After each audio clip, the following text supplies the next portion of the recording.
Meibomian gland changes in ocular graft versus host disease. I'm Dr. Lingyi from Zhongshan Ophthalmic Center, Sun Yat-sen University. I have no financial interest to disclose. Ogvhd is the most common ocular complication after HSCT and becomes a new challenge to ophthalmologists.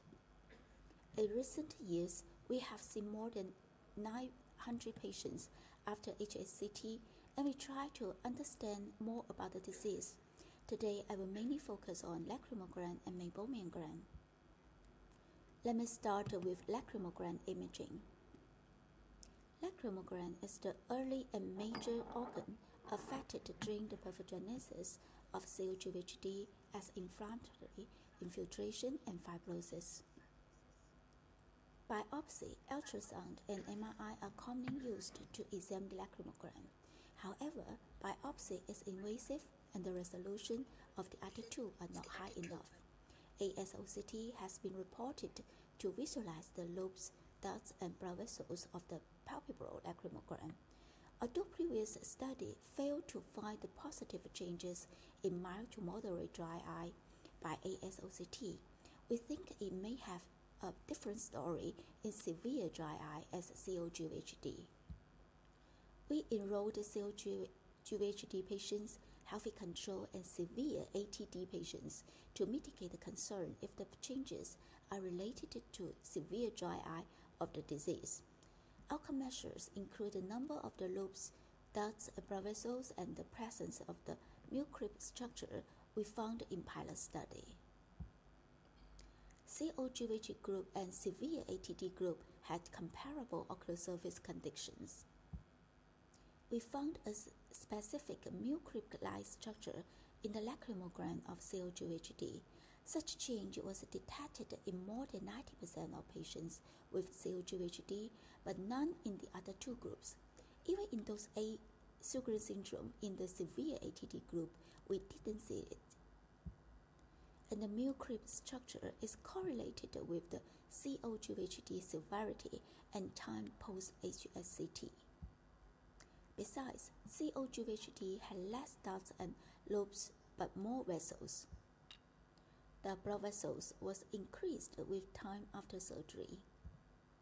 Pathology may explain Ogvhd had lacrimal gland fibrosis, but Sjogren's syndrome doesn't. So the mucus-like change up under AIOS2025 may represent lacrimal gland fibrosis in Ogvhd. So AIOS2025 may have potential in monitoring Ogvhd. How about the Meibomian gland? MGD is common in patients with Ogvhd, but it has also been reported to be observed before HSCT. So what's the exact relationship between MGD and Ogvhd?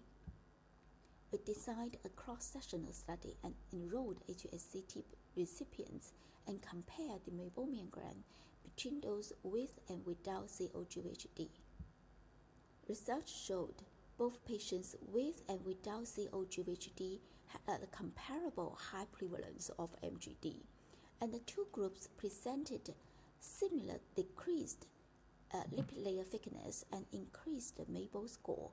MGD is not associated with the Ogvhd severity. The acinar and orifice diameter were similar between two groups under confocal microscope. Non-Ogvhd patients also have Meibomian gland atrophy, and patients with Ogvhd do have more inflammation and fibrosis in the Meibomian gland. So we conclude that MGD was common and evident in patients after HSCT, but it may not directly link with Ogvhd. In animal study, we further observed that cytarabine, which is a classical chemotherapy drug, can induce Meibomian gland and lacrimal gland pathologies and abnormal lipid deposition. PPAR gamma agonist can alleviate those changes. Besides the structural change, how about the Meibomian called the Meibomian quality. We enrolled participants after HSCT and divided them into 3 groups. The first group is COGVHD patients with prior anti-inflammatory eye drops. Group 2 is the new diagnosed COGVHD patients without prior anti-inflammatory treatment. The group 3, non-COGVHD control. 52 species of differential lipids were identified. Glycerolipids account for the most, and triglycerides metabolism was the most significant involved metabolism pathway. Comparing with non-COGVHD, new diagnosed COGVHD patients have a decrease in glycerolipids, increase in glycerophospholipids and sphingolipids. We found increased saturated TG and decreased unsaturated TG in COGVHD without treatment. And interestingly, the non-COGVHD and the COGVHD with prior treatment share similar TG profile. Lipid changes were related to OSDI, COGVHD severity, and corneal fluorescein staining.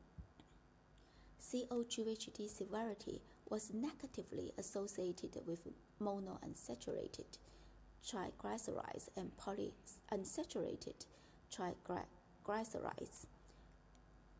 Intensity of the immunosuppression was negatively associated with monounsaturated triglycerides and positively associated with the PC. So let's make it short. Altered Meibomian is detected in COGVHD and may be significantly reversed by topical anti-inflammatory therapy. It is reported that ocular surface microbiome dysbiosis is one of the plausible causes of Meibomian lipid changes. So the 4th story is about ocular surface microbiome. We included healthy control patients after HCD with and without GVHD. Impression cytology was used to collect ocular surface samples. Species level composition of the ocular surface microbiome was surveyed via metagenomic shotgun sequencing. Results showed bacteria account for the majority of the ocular surface microbiome.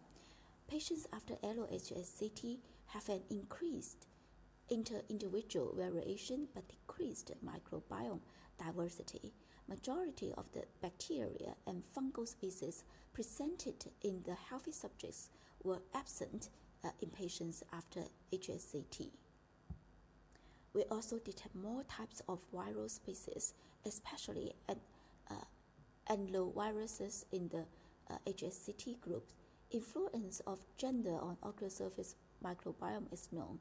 The mismatch of the donor-recipient gender was negatively associated with the alpha diversity only in male recipient.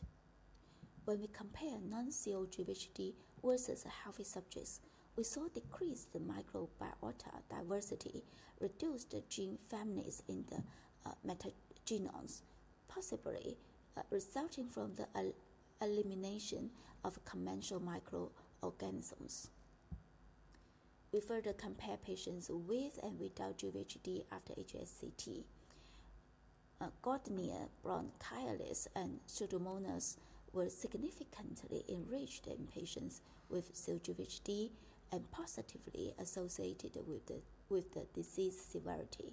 Multiple factors, including chemotherapy, were identified as contributing factors which influence the ocular surface microbiome in patients with COGVHD. So this preliminary data shows that the ocular surface microbiome after HSCT is characterized by a loss of diversity, and the ocular surface dysbiosis is associated with the status and severity of the COGVHD. So our studies I presented today are still superficial, but the results laid the groundwork for the future investigations of the potential mechanism for GvHD. Thank you very much for your kind attention. If you have further questions, please feel free to contact me by email. Thank you.